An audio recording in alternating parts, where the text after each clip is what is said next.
था तभी उसे वहाँ एक बड़ा सा जानवर दिखाई दिया है जो उसे घूर रहा होता है। ग्रेस उसे गोली चलाने से मना करती है और उसे अपनी जगह पे शांति से खड़े रहने को कहती है। जैक उस जानवर को डराने की कोशिश करने लगता है और बहुत जल्द वो जानवर डर से भागने लगता है, पर वो जैक के डर से नहीं बल्कि उसके पीछे एक और भी ज्यादा खतरनाक जानवर था। ग्रेस सबको अपनी जान बचाकर भागने को कहती है। वो जानवर जैक के पीछे पड़ा हुआ था। जैक उससे बचता हुआ भागने लगता है। उसकी गोलियों का भी उस पर कोई असर नहीं हो रहा था। जैक अपने आप को बचाने के लिए वहाँ के पहाड़ से नीचे एक झरने में कूद जाता है और उस जानवर से अपने आप को बचा लेता है, पर अब वो उस जंगल में भटक चुका था। वो किसी तरह से आगे बढ़ने की कोशिश कर रहा था। वहीं कुछ दूर से एक लड़की उस पर नजर रख रही होती है। वो उसे अपने तीर से मारने वाली होती है। तभी उसके तीर पे उड़ता हुआ एक सफेद जीव आकर बैठ जाता है जिसे वो लोग बहुत पवित्र मानते थे। इधर ग्रेस को भी लगता है कि उन लोगों ने जैक को खो दिया और वो सब वापस चले जाते हैं। अब रात हो चुकी थी और जैक को वहाँ कई तरह की आवाजें सुनाई दे रही थी। वो किसी तरह से एक मसाल जला लेता है। उसके पीछे उस जंगल के खतरनाक कुत्ते पड़े हुए थे जिनसे वो बचने की कोशिश कर रहा था, पर वो बहुत ज्यादा तादाद में थे। वो सब जैक पे हमला करने लगते हैं। तभी वो लड़की वहाँ आती है और अपने तीर से उन सबको मारने लगती है। वो जैक को उनसे बचा लेती है। उस लड़की का नाम नेटेरी था और वो वहाँ के ओमिटिकाई कबीले की रहने वाली थी। वहाँ से वो जाने लगती है।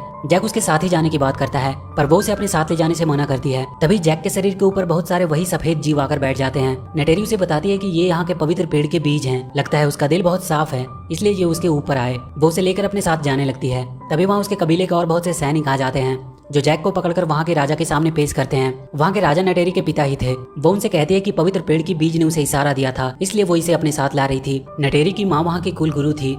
वो आकर जैक के खून को टेस्ट करती है और उसे पता चल जाता है कि ये कोई बुरा आदमी नहीं है। वो नेटेरी को उसे अपने साथ रखकर उसे वो सब सिखाने को कहती है, जिसके बाद उसे भी उनके जैसा ही एक नावी बना दिया जाएगा और फिर वो भी उनमें से ही एक होगा। नेटेरी उसे अपने साथ लेकर जाती है और उसे सोने की जगह दिखाती है और जैक के अवतार के सोते ही वो वहाँ मशीन से बाहर आ जाता है। ग्रेस और बाकी के लोग ये जानकर बहुत खुश थे कि जैक उन ओमिटिकाई लोगों के साथ है। कर्नल भी जैक से काफी खुश था कि वो उन लोगों तक पहुंच चुका है और वहां से उसे उनके बारे में काफी अच्छी जानकारी मिल सकती है। कंपनी का हेड पार्कर जैक को बताता है कि जहाँ ओमिटिकाई के लोग बसे हैं उसके चारों तरफ 200 किलोमीटर तक अनोप्टेनियम का भंडार पड़ा है। वो जैक से उन लोगों से बात करके वहाँ से हटाने को कहता है ताकि वो वहाँ से सारे अनोप्टेनियम को निकाल सके, पर जैक कहता है कि अगर वो लोग नहीं माने तो। कर्नल कहता है कि उन्हें फिर अपनी बंदूक का सहारा लेना होगा और ना चाहते हुए भी उन सबको मारना होगा। उसके पास 3 महीने का टाइम है, तब तक जैक अपनी तरफ से उन्हें मनाने की कोशिश कर सकता है। जैक ग्रेस को वहाँ के सारे लोगों की जानकारी देता है जिनसे वो मिला था। उन सबका डेटा ग्रेस के पास पहले से ही मौजूद था। वो कहती है कि नेटेरी और उसकी बहन कभी उसकी स्टूडेंट हुआ करती थी। जैक उससे नेटेरी की बहन के बारे में पूछता है। वो बताती है कि उसकी बहन अब मर चुकी है। जैक वापस से अपने अवतार से जुड़ जाता है।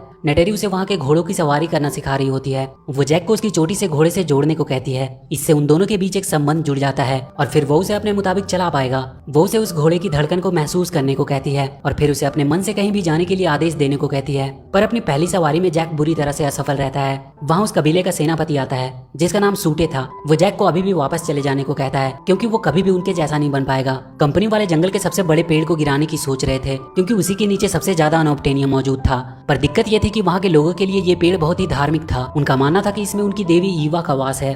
जब रिसर्च टीम को पता लगता है कि जैक उस कर्नल को उनकी सारी रिपोर्ट दे रहा है तो वो सब अपना रिसर्च बेस कहीं और शिफ्ट कर लेते हैं जो वहाँ से दूर जंगल के बीच में था। वहाँ जाते वक्त जैक को हवा में फ्लोट होते हुए माउंटेन्स दिखाई देते हैं। ऐसा उसने अपनी लाइफ में पहली बार देखा था। ग्रेस उन सबको वहाँ एक छोटे से लैब में ले आई थी जहाँ वो कंपनी के दखल अंदाजी के बिना काम कर सकते थे। जैक नेटेरी के साथ लगातार एक नावी बनने के सारे गुण सीख रहा था। वो उसे इकरान नाम के एक बड़े से पक्षी से मिलवाती है। वो उसे बताती है कि इकरान अपनी जिंदगी में सिर्फ एक शिकारी के साथ उड़ता है और बहुत जल्द उसे भी अपना इकरान चुनना होगा। वो उसे सभी तरीके से तीर चलाना और शिकार करना सिखा रही थी। जैक भी उसके साथ रहकर वो सारी चीजें बहुत अच्छे से सीख रहा था क्योंकि उसे ये सब बिल्कुल नया और अच्छा लग रहा था। वो हर दिन उसने क्या क्या सीखा अपने वीडियो लॉग में रिकॉर्ड कर देता था। जैक और नेटेरी साथ रहकर बहुत करीब भी आने लगे थे। वो लगातार समझने की कोशिश कर रहा था कि इन नावी लोगों का इस जंगल से इतना गहरा रिश्ता कैसे है। नेटेरी उससे कहती है कि उन सब में बहने वाली ऊर्जा इसी जंगल की देन है और एक दिन उन्हें इसे लौटाना होता है। एक दिन जैक ग्रेस के पास बहुत से नावी की फोटो देखता है। वो उससे पूछता है कि वहाँ उसके स्कूल में क्या हुआ था। ग्रेस बताती है कि पहले बहुत से नावी और उनके बच्चे उसे सीखने आते थे जिसमें नेटेरी और उसकी बहन भी थी, पर जंगल के काटे जाने से एक दिन नेटेरी की बहन नाराज हो गई। वो अपने साथ कुछ कबीले वाले को ले आई और वहाँ के कटाई करने वाले मशीन में आग लगा दी। उसके बाद कर्नल के फोर्सेस ने आकर उन पर गोलियां चलाई और नेटेरी की बहन भी उनमें मारी गई। किसी तरह ग्रेस वहाँ के बच्चों को वहाँ से भगाने में सफल रही थी, पर वो दोबारा कभी लौट कर नहीं आए। जैक अब पूरी तरह से एक नावी बनने के लिए तैयार हो चुका था। वो उनके सारे तौर तरीके सीख चुका था और अब उसे बाकी सारे नए नावी बनने वाले के साथ उन आसमान में फ्लोट करते हुए पहाड़ों को पार करना था। वहाँ जाकर उन्हें अपना इकरान चुनना होता है। नेटेरी भी उसके साथ ही थी। जैक अपने इकरान चुनने के लिए आगे बढ़ता है। वो नेटेरी से पूछता है कि वो अपने इकरान को कैसे पहचानेगा। वो बताती है कि तुम्हें चुनने वाला इकरान तुम्हें मारने की कोशिश करेगा। जैक उन सारे इकरान की तरफ बढ़ता है और उसे एक दिखाई देता है जो उसे घूर रहा था। वो उस पर हमला करने आता है। जैक उसके मुंह को बंद करके उसे कंट्रोल करने की कोशिश करता है और बहुत संघर्ष करने के बाद आखिरकार वो उससे अपना कनेक्शन बना लेता है। नेटेरी उसे तुरंत उसका पहला उड़ान लेने को कहती है क्योंकि यही उनके बीच एक मजबूत कनेक्शन बनाता है। जैक उसे लेकर पहाड़ों से कूद जाता है और उसे उड़ाने की कोशिश करने लगता है। वो अब उसे उड़ाना सीख चुका था। नेटेरी उसे उड़ने की कुछ तरीके बता रही होती है। एक दिन जब जैक नेटेरी के साथ अपनी इकरान पे उड़ रहा होता है तब उन पे एक बहुत बड़ा सा पक्षी हमला करता है जो उन छोटे इकरान को मारकर खा जाता था। वो दोनों जंगल के नीचे आकर अपने आप को उससे बचाते हैं। जैक नेटेरी से पूछता है कि वो क्या था। वो बताती है कि वो उसे टुरुक बुलाते हैं। इसे आखिरी बार उसके दादा के दादा ने चलाया था और अब तक नाविकुल के इतिहास में केवल 5 बार ऐसा हुआ है। जैक को अब अपनी असली जिंदगी झूठी लगने लगी थी क्योंकि उसे अब ये अवतार वाली जिंदगी ही ज्यादा अच्छी लग रही थी। उसके 3 महीने भी बीत चुके थे। उसे वो कर्नल फिर बुलाता है और कहता है कि उसका टाइम खत्म हो गया है, अब उनकी आर्मी को ही कुछ करना होगा। पर जैक कहता है कि अभी एक चीज बाकी है, उसे अब नावी बनाया जाने वाला है। उसके बाद वो उन लोगों से बात कर सकता है वहाँ से शिफ्ट होने के लिए। कर्नल उसे जल्दी से ये सब खत्म करने को कहता है। जैक को अब एक नावी बना दिया जाता है। उसने ग्रेस को भी वहाँ आने देने के लिए उन सबको मना लिया था। नेटेरी उसे लेकर अपने कुल देवी ईवा के पास आती है। उनका मानना था कि इनमें उनकी पूर्वजों की यादें हैं। जैक उसमें उनकी पूर्वजों की आवाजों को सुन सकता था। वो उससे कहती है कि अब तुम एक नावी हो, इसलिए वो इस कुलवृक्ष से अपना एक धनुष बना सकता है और अपने लिए एक औरत भी चुन सकता है। जैक उससे कहता है कि उसने अपने लिए पहले ही किसी को चुन लिया है। सुबह नेटेरी को एक मशीन दिखाई देता है जो जंगल के पेड़ को काट रहा था। वो उनके कुल वृक्ष को भी तोड़ रहा होता है। वो जैक को उठाने की कोशिश कर रही थी पर वो अभी तक मशीन से बाहर ही था, इसलिए वो जाग नहीं रहा था।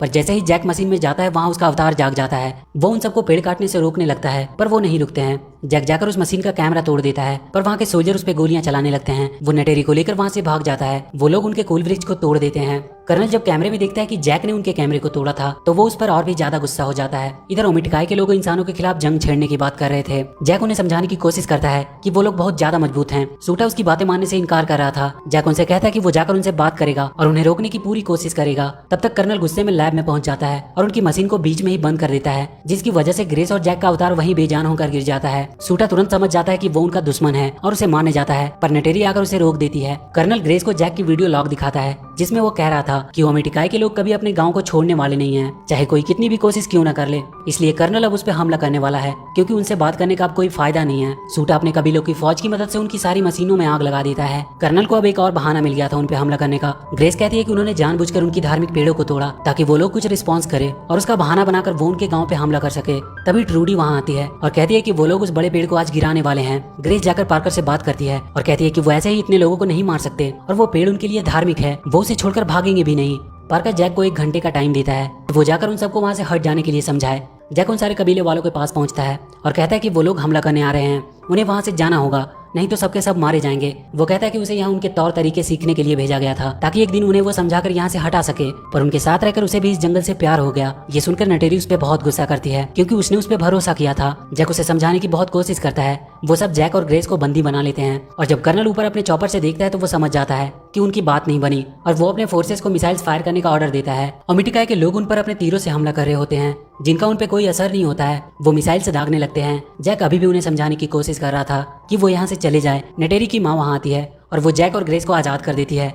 वो उसे कहती है कि अगर तुम उनमें से एक हो तो उनकी मदद करो। जैक उन सबको लेकर भागने लगता है और तब तक वो लोग उस बड़े से पेड़ को गिरा देते हैं। ओमिटिकाई के सारे लोग इसे देखकर बहुत दुखी थे। नेटेरी के पिता भी उसमें मारे जाते हैं। उसे अब जैक से नफरत हो गई थी। वो उसे वहाँ से चले जाने को कहती है। इधर वापस से जैक के मशीन को बंद कर दिया जाता है। उसका अवतार फिर से वहीं बेजान होकर गिर जाता है और ग्रेस की पूरी टीम को वो लोग कैद कर लेते हैं। पर ट्रूडी किसी तरह उन्हें वहाँ से छुड़ा लेती है और अपने चॉपर से उन लोगों को लेकर भागने लगती है। पर कर्नल को पता चल जाता है। वो अपनी गन से उनकी तरफ शूट करना शुरू कर देता है और इसी दौरान ग्रेस को एक गोली लग जाती है। वो अपना एक लैब भी लिफ्ट करा लेते हैं ताकि वो अपने अवतार को कंट्रोल कर सके। वो उस लैब को जंगल के किसी दूसरे जगह पे छुपा देते हैं ताकि कर्नल उसे ढूंढ ना पाए। जैक वापस से अपने अवतार में आ जाता है। उसे वहाँ सब कुछ खत्म हुआ दिखाई देता है। तभी वहाँ उसका इकरान आता है। वो उस पे बैठ के ऊपर से उस बड़े वाले टुरुक पे कूद जाता है। ओमिटिकाई के सारे लोग अपनी देवी एवा के शरण में बैठे प्रार्थना कर रहे होते हैं। तभी तुरुक पे बैठकर वहाँ जेक आता है। सब लोग उसे देखकर डरने लगते हैं। तब जेक उससे उतरकर सूटा के पास जाता है और कहता है कि वो उसका साथ चाहता है उन आसमानी लोगों से लड़ने के लिए। सूटा मान जाता है। जेक उनसे कहता है कि उसकी दोस्त ग्रेस मर रही है और उसे उनकी मदद की जरूरत है। वो सब ग्रेस को उसके अवतार के साथ एवा के पास लिटा देते हैं और सब प्रार्थना करने लगते हैं, पर वो सब ग्रेस को बचा नहीं पाते।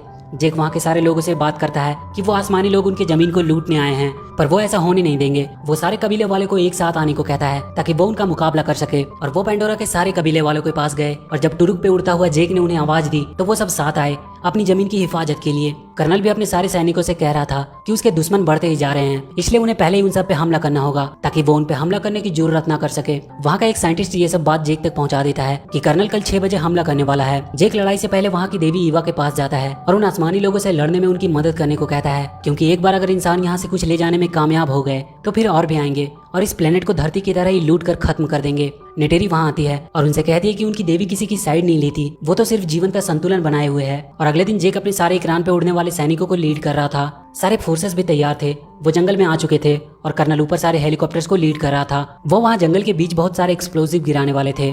तभी अचानक से जमीन पे और आकाश में दोनों जगह पे उन फोर्सेस के ऊपर नावी का हमला होता है। उनके इस अचानक के हमले से वो लोग हैरान थे। जेक टरुक की मदद से उनके हेलीकॉप्टर्स को पकड़कर फेंक रहा होता है, पर वो उन पे मिसाइल से हमला कर देते हैं। कर्नल सबको जेक के पीछे जाने को कहता है, सब उसके पीछे पड़ जाते हैं। जेक उन सबसे बचने की कोशिश करते हुए भागने लगता है। उसकी मदद के लिए तभी ट्रूडी अपना चॉपर लेकर आती है, पर उसका भी चॉपर कुछ देर में ही डैमेज हो जाता है। नेटेरी के इकरान को भी गोली लगने से वो नीचे गिर चुकी थी। जेक को किसी का रिस्पॉन्स नहीं मिल रहा था, ऐसा लग रहा था वो जंग लगभग हार चुके हैं। नेटेरी जैक से कहती है कि वो अपने आसपास बहुत से फोर्सेस से घिर चुकी है। जैक उसे कोई भी हलचल करने से मना करता है। तभी वहाँ बहुत सारे जंगली जानवर उन फोर्सेस पे हमला करके उन्हें मारने लगते हैं। नेटेरी जैक से कहती है कि इवा ने उसकी बात सुन ली। वहाँ के सारे इकरान और हर एक जानवर अपनी जमीन की हिफाजत के लिए आ जाता है। वो वहाँ बड़ा सा बॉम्ब गिराने ही वाले थे कि तभी जेक आकर उनके प्लेन को क्रैश करवा देता है। उसके बाद वो कर्नल के प्लेन पे अटैक करने जाता है और उसके प्लेन को भी डैमेज कर देता है, पर कर्नल अपने आप को बचाकर एक रोबोट में सवार हो जाता है। नेटेरी उस पर हमला करती है, पर बहुत जल्द कर्नल उसके जानवर को अपने चाकू से मार डालता है और उसी के नीचे नेटेरी दब जाती है। वो उसे भी मारने वाला होता है। तभी वहाँ जेक आता है